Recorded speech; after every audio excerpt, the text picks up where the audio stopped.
अस्सलामुअलैकुम दोस्तों इब्राहिम रईसी ईरानी सियासतदान थे जो कि 2021 से लेकर 2024 तक ईरान के सदर रहे।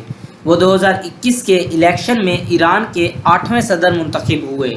आज की इस वीडियो में हम आपको इब्राहिम रईसी से मुतल्लिक कुछ दिलचस्प हक़ाइक़ बताएंगे। तो चलिए शुरू करते हैं हमारी आज की वीडियो। Birth and family. दोस्तों, ईरान के 8वें सदर इब्राहिम रईसी 14 दिसंबर 1960 को मशहद में पैदा हुए थे। उनके वालिद का नाम सैयद हाजी था, जो इब्राहिम रईसी के बचपन में ही फौत हो गए थे।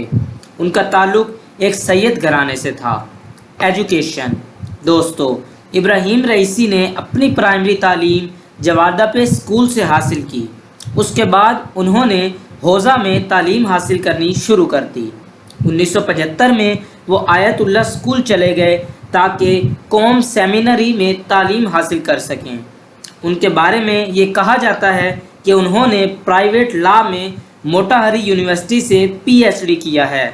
मगर ईरान में ऐसे लोगों की भी कमी नहीं है जो इस बात को शक की निगाहों से देखते हैं। Tehran deputy prosecutor. दोस्तों, 1985 में उनको तेहरान का डिप्टी प्रोसिक्यूटर मुकर्रर कर दिया गया और वो तेहरान शिफ्ट हो गए।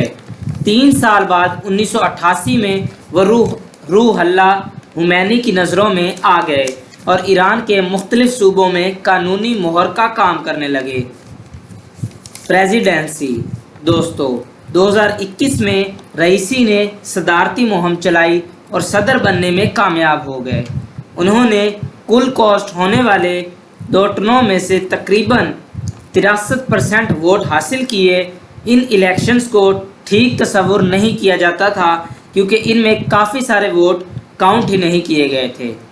काफ़ी सारे लोगों के मुताबिक 2021 के ईरानी इलेक्शंस में इब्राहिम रईसी के हक़ में धांधली की गई थी। डेथ। दोस्तों, 19 मई 2024 को जब इब्राहिम रईसी का हेलीकॉप्टर क्रैश हुआ तो इनकी कई साथियों समेत शहादत हो गई। यह वाक़या मशरक़ी अज़रबैजान के सूबे में पेश आया। इब्राहिम रईसी ईरान के दूसरे ऐसे सदर हैं जो सदारत के दौरान ही मारे गए। इससे पहले मोहम्मद अली रजाई 1981 के बम धमाके में शहीद हो गए थे।